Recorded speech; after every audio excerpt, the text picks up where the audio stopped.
Muy bien, entonces, para mostrar esta cuestión, esto que señala, y es interesante introducirnos en esta temática, cuál es este trabajo de la lógica de Ockham, esta lógica particular, como bien señalaba Celina anteriormente. Guillermo de Ockham, en cuanto a estas cuestiones lógicas, hace una crítica interesante a la abstracción, a la deducción y a la inducción. Rechaza la abstracción porque considera que en la abstracción se captan características comunes a varios objetos y que en una abstracción no se logra distinguir uno de otros elementos componentes en sus rasgos particulares. Rechaza la deducción justamente por este rechazo a las ideas platónicas o a la concepción parmenidia de esta relación necesaria entre palabra y cosa, a este ante-rem, y rechaza esta deducción porque necesito partir del convencimiento de que habría algo anterior a esta búsqueda. Y también rechaza la inducción, y dice Ockham, porque no es una acumulación de datos en un enunciado que los contenga, sino que cuando hablamos de lógica abductiva, es la recolección de signos a los que habrá que otorgarles un sentido, una significación, en la que hay que intuir su referente. Es el ejemplo de la mente que permite ir tomando datos singulares únicos. Y acá lo de la famosa navaja. Estos datos singulares únicos que toma Ockham por un ars inveniendi, él los acomoda a voluntad. No es que ya tienen un orden dado, predado, dado de antemano, sino que él toma esos datos, esas improntas, que son datos singulares, únicos, y los va organizando por el ars inveniendi, les va dando un orden. Ese orden le permite intuir ese referente y, por el principio de notitia intuitiva, capta lo diferente, no la abstracción, como decíamos antes, sino lo distintivo, lo diferente del objeto, lo singular. Cada cosa es única, dice Ockham, y es significada, denominada por términos que nada tienen que ver con ella. Por eso no hay una representación, sino que hay un ordenamiento. El intellectio ipsamet está actuando allí. Es el ordenamiento mental de esos datos únicos recibidos. Y allí le permite a Ockham decir algo acerca de algo, de una cosa, de una situación, de una interpretación, de una lectura. Y acá está esa abducción en Guillermo de Ockham, ¿sí? Entonces, no es algo que esté dado de antemano, es algo que se genera en ese momento. Es cierto que en Ockham esto tiene que ver con su concepción sobre la omnipotentia Dei, porque él considera que esa omnipotencia, si Dios es omnipotente, esa omnipotencia el ser humano no la puede explicar. Dios podría aniquilar, dice en Suma de Lógica, un individuo sustancial si no destruyera a los demás individuos. Creer en un universal ante-rem haría que aniquilar a un individuo fuera aniquilar todo lo que es de la especie. Entonces, algo de la esencia de Cristo sería miserable y condenado. Por eso, Ockham no niega el orden del mundo, sino su necesidad. Y por eso va a decir que del hecho de que una criatura sea inteligida, no se sigue su creación, sino su conceptualización. No recibe ser, sino solamente una denominación. Y esta sería la postura lógica en la suma de lógica de Guillermo de Ockham. No hay algo que anteceda, que prediga lo que podemos decir.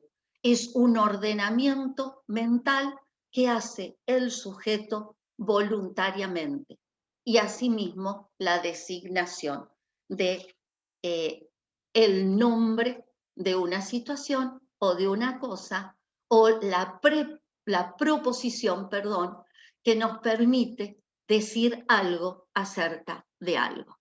Muchísimas gracias por la atención. Bien, ahora le vamos a dar lugar al doctor José María Gil, que nos va a hablar sobre lógica y democracia. Muchas gracias. Bueno, muchas gracias, Susana. Muchas gracias a vos y a Celina Lertora y a la gente de la red y de la Fundación por haberme invitado para hacer una pequeña presentación acerca de algún tema de la lógica en este Día Internacional de la Lógica. Espero que esta exposición sea de alguna utilidad. Se titula precisamente Lógica y Democracia, y voy a tratar aquí de exponer algunos asuntos fundamentales de la concepción de la enseñanza y del estudio de la lógica, que en general están vigentes en estas prácticas en Argentina y en buena parte de los países occidentales. Me voy a referir principalmente a ideas del conocido lógico Irving Copy, que aparecen, por ejemplo, en su también conocido manual Introducción a la Lógica. En nuestro medio más concreto, esa concepción tiene mucho que ver con la idea de que también transmitía Manuel Comesaña, que fue profesor titular de lógica durante más de 20 años en la Universidad de Mar del Plata y que ahora se desempeña como profesor emérito. Voy a tratar de que esta presentación no dure más de 10 minutos, de modo tal que después haya lugar para las preguntas, que también tendrán como referente, por supuesto, las exposiciones excelentes de Susana y de Celina. Así, en lo posible voy a compartir pantalla. Te pido permiso, Susana, para ir acompañando la exposición con algunos ejemplos y con algunos textitos de un PowerPoint. A ver si puedo hacerlo. Yo ya te autoricé, fíjate, a ver. Ahí está. Favor. Ahí está, perfecto. Ahí debería estar. Sí. Muy bien. Bueno, perfecto. Esta presentación entonces se denomina Lógica y Democracia y es algo extraña a este contexto quizá, pero tiene que ver, tiene su razón de ser porque hoy es el Día Internacional de la Lógica y está aquí la amable invitación de Susana, de Celina, de la gente de la red y de la Fundación. ¿Cuál es la propuesta? Como les decía recién, tratar de mostrar el vínculo que hay entre la enseñanza de la lógica y la defensa de las instituciones democráticas. No es esta presentación la de un tema técnico de la lógica, sino más bien la de una cuestión que tiene que ver con la pedagogía, con la enseñanza, con la metodología del estudio y de la enseñanza de esta disciplina a nivel universitario o incluso en algún otro nivel escolar. De manera concreta, lo que se va a hacer aquí es tratar de mostrar cómo un análisis elemental de las contradicciones permite mostrar cómo a veces los agentes de poder, concretamente los gobernantes, los que detentan el poder del Estado, pueden hacer un ejercicio pernicioso de lo que Orwell ha llamado doble pensar o doble pensamiento, doublethink, en su conocido libro, en su conocida distopía 1984, 1984. En ese libro, en esa distopía, muestra cómo los jerarcas del Partido Único utilizan deliberadamente contradicciones, es decir, la afirmación de P y de su contrario no P, para confundir, para amedrentar a la población y para hacer perder el sentido de la realidad en última instancia a las personas. en este enfoque metodológico general, lo que se trata de mostrar es cómo la lógica puede contribuir al desarrollo del pensamiento crítico, es decir, al estímulo, a la capacitación de las personas para que puedan pensar por sí mismas, elaborar sus propios razonamientos, considerar los razonamientos de los otros, criticarlos, analizarlos, sacar conclusiones propias, independientemente de los factores de poder que muchas veces se imponen y sobre los que no somos muchas veces del todo conscientes, en particular en los medios universitarios, en los medios académicos. Bueno, en concreto, ¿cuáles son los beneficios del estudio de la lógica? En el prefacio del conocido libro Introducción a la Lógica, cuya primera edición es de 1953, Coppi sugiere, bueno, que la lógica tiene varios beneficios, como los que mencionaba recién, que tienen que ver con la elaboración, el análisis, la crítica de los razonamientos propios y ajenos, pero según Coppi, el mayor provecho, el mayor beneficio que puede otorgar la lógica consiste en que se puede reconocer que la razón es aplicable a todos los aspectos de los temas humanos. Y hoy en día, miren qué vigencia tiene lo que dice Coppi, en un momento en el que vemos a un muchacho disfrazado de Sioux sentado en el lugar de la presidencia en el Congreso norteamericano, que las instituciones democráticas son atacadas hoy desde todos los flancos, a veces desde los flancos más imprevisibles. Y que la mejor manera de defenderlas es hacerlas funcionar. Y esto se logra si cada persona piensa por sí misma. Bueno, ahí estaría uno de los objetivos fundamentales de la lógica que voy a tratar de ejemplificar de la manera más simple posible aquí, a través del análisis de contradicciones muy elementales, a veces tan elementales que pasan inadvertidas o desconsideradas. Está por evidente. Alguien que advierte sobre este problema en las sociedades actuales, se sabe bien, es Orwell, que desarrolla el concepto de doublethink, de doble pensar, en su conocida distopía 1984. De hecho, los lemas del partido, al menos dos de ellos, expresan contradicciones. No contradicciones en términos de la lógica proposicional, pero sí en términos de la lógica de predicados. Esto obligaría al desarrollo de conceptos, pero bueno, el lenguaje natural cualquiera se puede entender con cierta sencillez que dos de los lemas, la guerra es la paz, la libertad es la esclavitud, la ignorancia es la fuerza, expresan contradicciones en lenguaje natural. Concretamente, un cierto término, por ejemplo, guerra, se le predica su antónimo.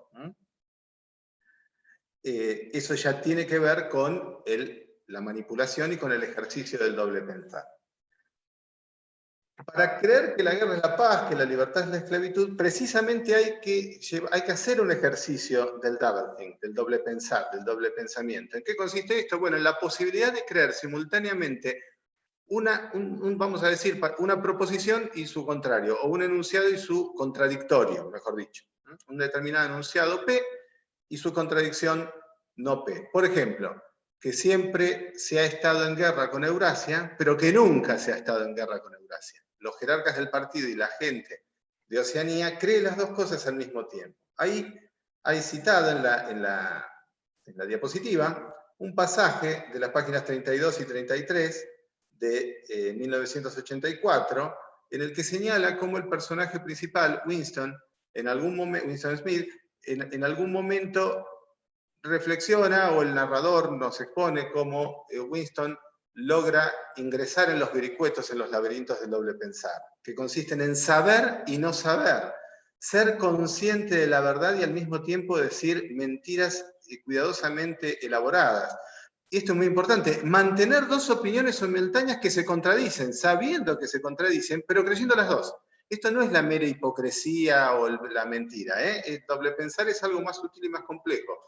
Consiste en mantener un enunciado determinado, P, cualquiera, ahora vamos a ver algunos ejemplos, y su contradicción, no P, su negación, y creer en las dos. Ahí está destacado en verde, usar la lógica en contra de la lógica. Bueno, ¿cuáles son las implicaciones del doble pensar? Lo que sugeríamos hoy, el Estado, los gobernantes, los agentes de poder, los que concentran la mayor cantidad de poder, cuando no el poder absoluto, logran distorsionar el sentido de la realidad, logran amedrentar a la población, logran confundirla. Les permite esto a quien detenta el poder decir cualquier cosa sin que esto altere la consideración que efectúan las personas acerca de la realidad. El doble pensar permite hacer eso. Lo curioso de esto es que el procedimiento de doble pensar lo emplean no solo quienes mandan o quienes ocupan una posición de mayor poder, sino también las personas subordinadas que por medio de este ejercicio terminan legitimando las acciones o la jerarquía que de hecho hoy existe. Bueno, ahí está la foto de Orwell. Para dar algún ejemplo en concreto, vamos a ver qué pasa en nuestro propio medio. Orwell, cuando escribe 1984, lo publica en el año 1949, piensa más que nada en los horrores cercanos de la Alemania nazi durante la Segunda Guerra Mundial, piensa en gran medida en los horrores cercanos de la Unión Soviética durante el régimen de Stalin, y Chomsky ha llegado a hablar del problema de Orwell en relación con el problema de Platón, cuando se preocupa por un tema que recién trataba Susana, que tiene que ver con el conocimiento del lenguaje y con el aprendizaje, la adquisición del lenguaje. Bueno, el problema de Orwell en términos de Chomsky es cómo es posible que sepamos tan poco, que seamos conscientes de tan pocas cosas cuando la evidencia es tan amplia. Es decir, tenemos ante nuestros ojos, de manera descarada, los políticos poderosos subvierten y atentan contra el orden democrático, contra una sociedad libre. Sin embargo, la gente parece no ser del todo consciente de eso que está ocurriendo.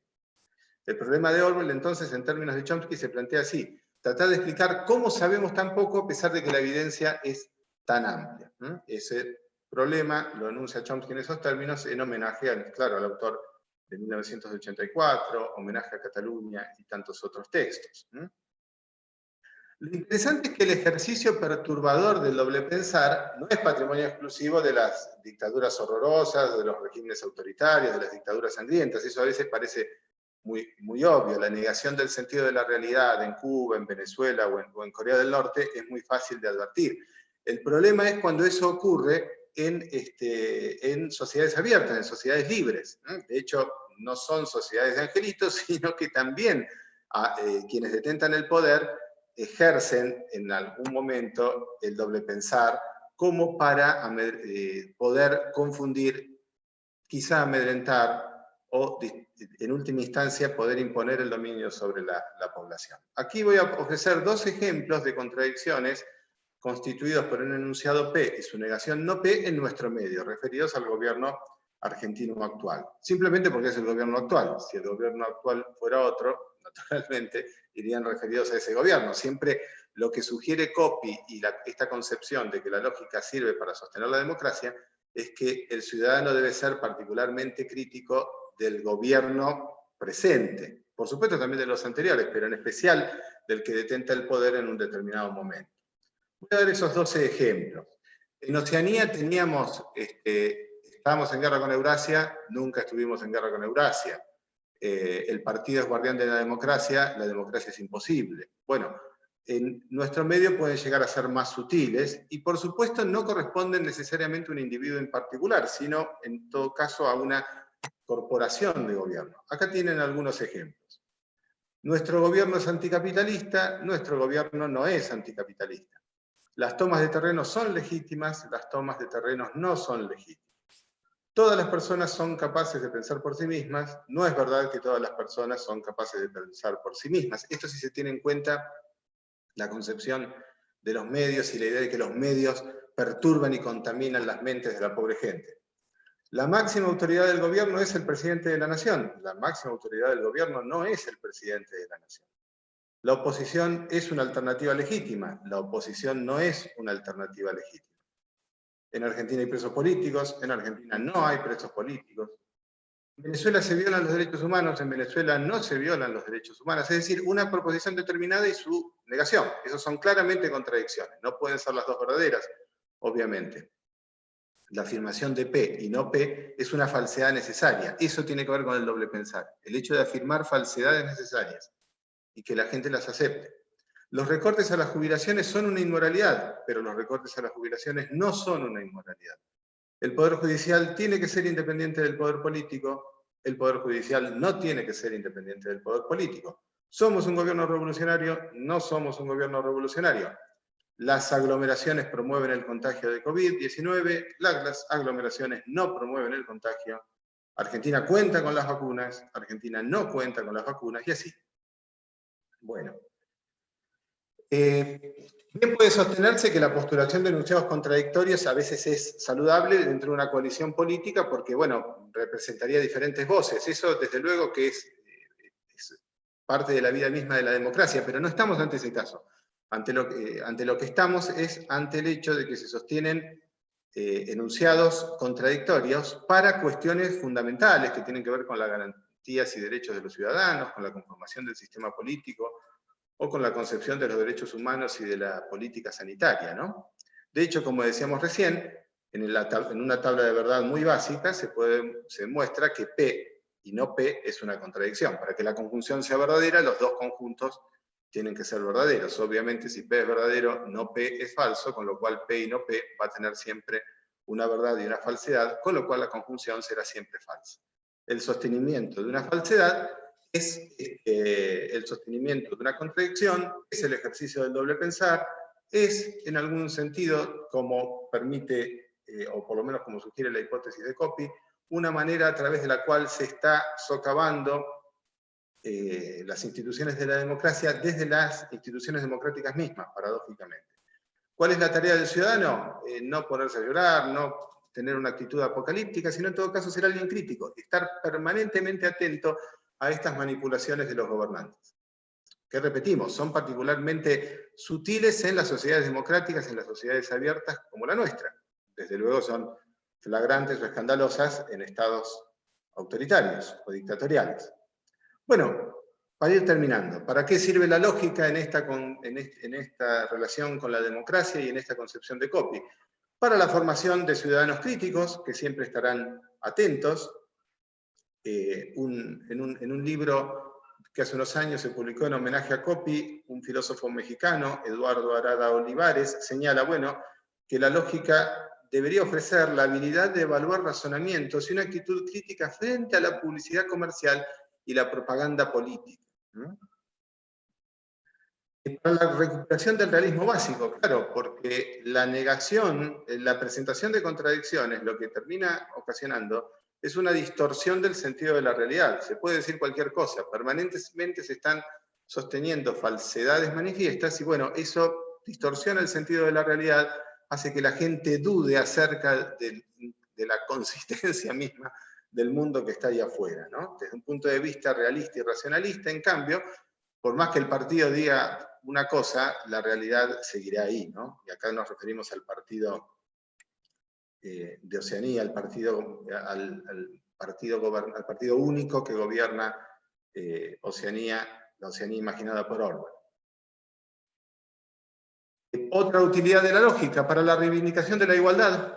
El análisis lógico no obedece a las necesidades de los poderosos, todo lo contrario, un enunciado es verdadero o es falso independientemente de quién diga las cosas. Justamente es verdadero o es falso en función de la estructura misma del enunciado o en función de cómo es el mundo. No es como decía Humpty Dumpty que el problema es ver quién manda, todo lo contrario. La lógica permite justificar que un enunciado es verdadero o es falso por la estructura misma del enunciado y luego, esto desde luego es más complejo de determinar, por la relación entre el enunciado y lo que ocurre en el mundo. El problema no es ver quién manda. En ese sentido, la lógica sostiene la igualdad. También la libertad individual, porque justamente obliga, si se quiere, da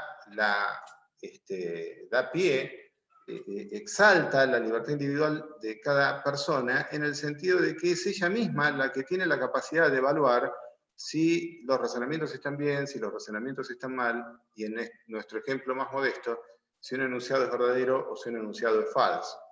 Desde luego que habría muchos más alcances para la enseñanza y el estudio de la lógica. Algunas de estas cuestiones fueron mencionadas por Susana y por Celina recién. Por ejemplo, la determinación de la validez y la invalidez de los razonamientos. Algo fundamental, el análisis y la definición de los conceptos. A veces se arman discusiones interminables por en torno a conceptos tales como democracia y terminamos descubriendo que en realidad cada uno habla de su propia concepción de democracia y el problema está ahí, en que antes no se definieron cuáles son los conceptos a los que, o en qué consiste el concepto aquel del que estamos hablando, independientemente de la voz que usamos.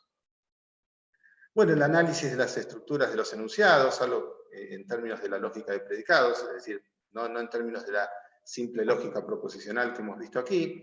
Y otro tema muy interesante, las falacias no formales. A veces se trata. En fin, la lógica es una crítica, permite ser una crítica permanente al poder. Cuando O'Brien, uno de los jerarcas del partido, le explica a Winston por qué buscan el poder, la respuesta de O'Brien es que buscan el poder por el poder en sí, no hay otra finalidad, ni lujo, ni felicidad, ni nada parecido. Y la forma más consistente de demostrar que una persona tiene poder sobre otra es si una persona determinada es capaz de hacer sufrir esa otra, dice O'Brien. Bueno, la lógica está en contra de eso. El final de esta presentación sostiene lo siguiente: la democracia liberal, republicana y representativa que supimos conseguir en 1983 abarca, entre otras cosas, ese sueño, el sueño de que no haya personas que estén en condiciones de hacer sufrir a otras. En la búsqueda incesante de ese sueño, la enseñanza y el estudio de la lógica parecen encontrar justificación y deberes. Bueno, de eso se trata esta presentación. Muchas gracias. Muchas gracias, José María, por tu presentación tan detallada, interesante. Y ahora vamos a dar lugar a los comentarios entre nosotros. Si Celina quiere hacer algún comentario, vos, José María, si nos querés hacer alguna pregunta, y también por parte de los asistentes a este encuentro. Y yo voy a hacer un comentario. Sí. Uno o dos, que a veces intentan ser un homenaje a varias cosas, porque la presentación de José me ha hecho acordar de algunas cosas que viví en la Universidad de Mar del Plata enseñando lógica hace muchos años. En primer lugar, comparto plenamente la idea de que la lógica es una disciplina que nos conduce a tener un sentido crítico y autocrítico.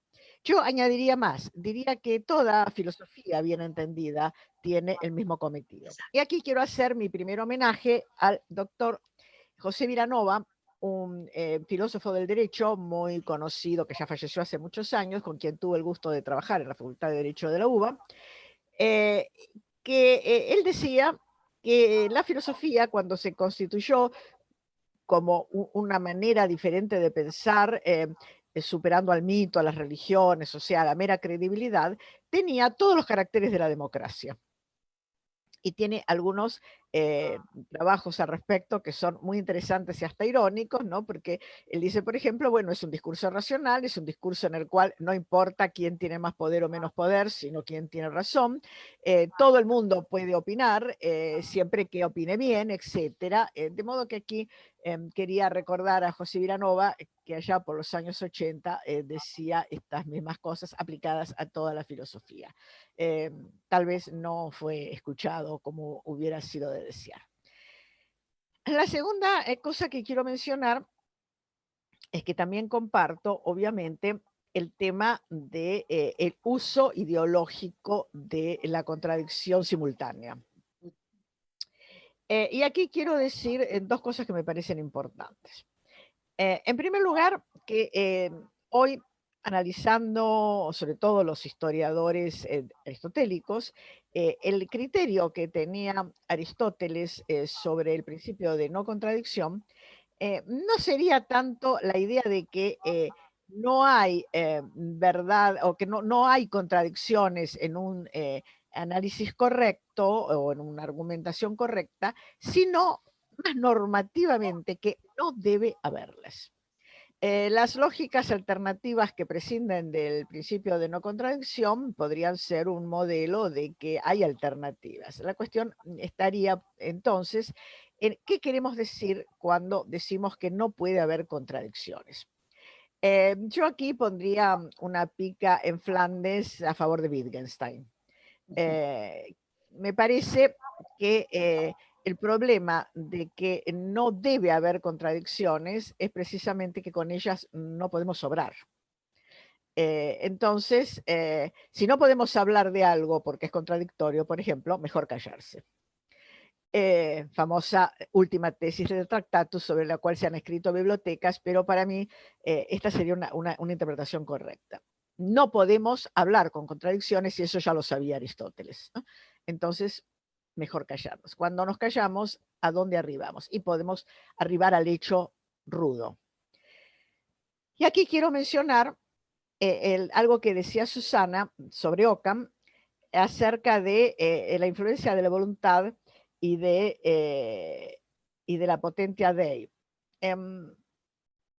Al margen de que creo que la omnipotentia Dei o los trabajos de potentia Dei absoluta, que había muchos en la época de Occam, quería decir más bien el estudio lógico de todo lo posible. O sea, un barrimiento de todas las posibilidades de forma algorítmica para ver todas las posibilidades y no solamente las posibilidades que de hecho se dan. Ideas que por supuesto presidieron en muchos siglos a las geometrías no euclidianas, etc.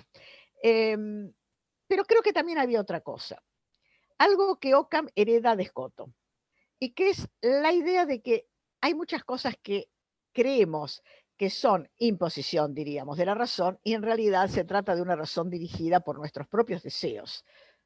La inteligencia emotiva sobre la cual hoy tanto se habla sería, digamos, una consecuencia estudiada científicamente de esta percepción que es de Scotto y a la cual retoma Occam.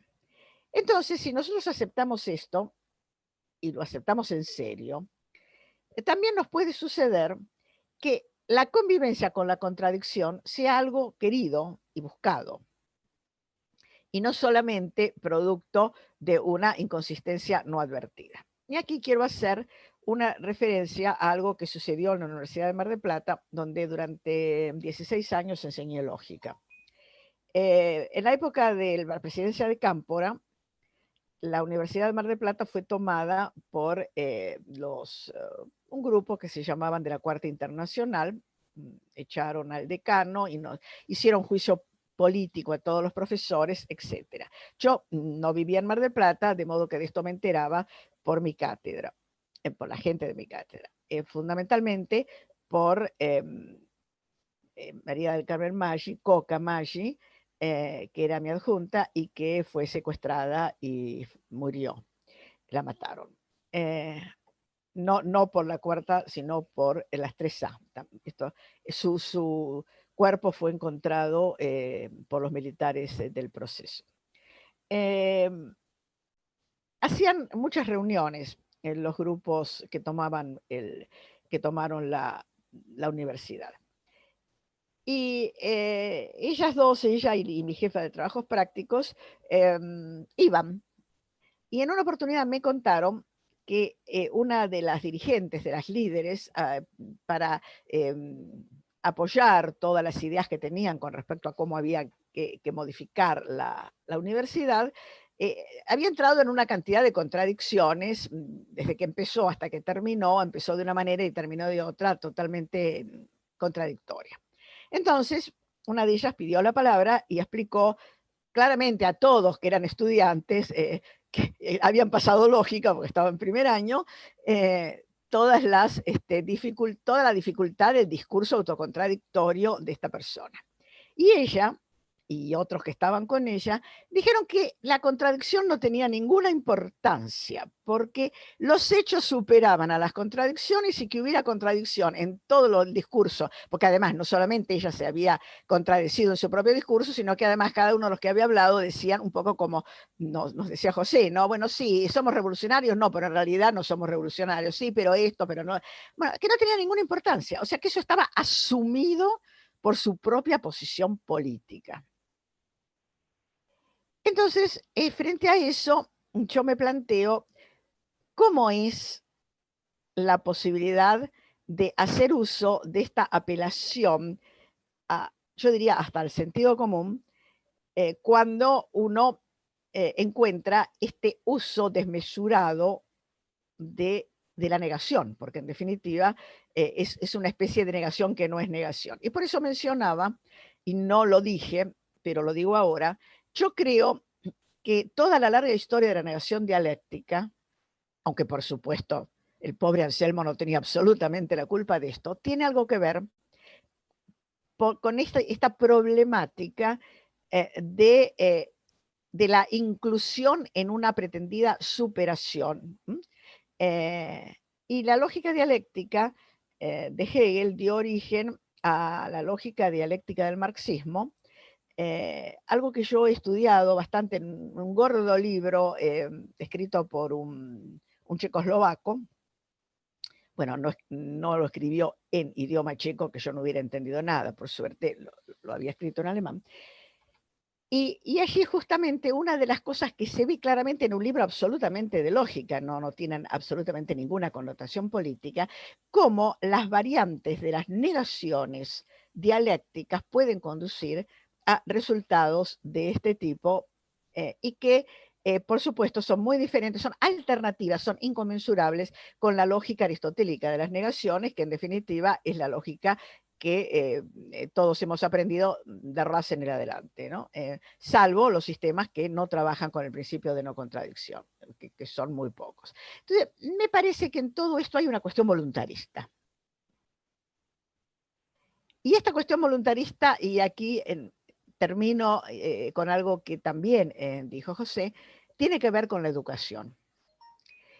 Cuando a mí me llamaron a declarar en ese juicio político 3 alumnos del último curso, que eran de la Cuarta Internacional, que curiosamente concurrieron al tribunal con saco y corbata. Claro, era la década del 70, ¿no? Ellos habían estado formados de una manera, digamos, diferente a lo que sucedió después, y con ellos discutí todo. La gente de mi cátedra decía, estás loca, ¿cómo vas a someterte a eso? Vas a tener un problema después cuando los echen, porque de alguna manera los estás legitimando. Y yo dije, bueno, yo quiero ver qué pasa. Y fui.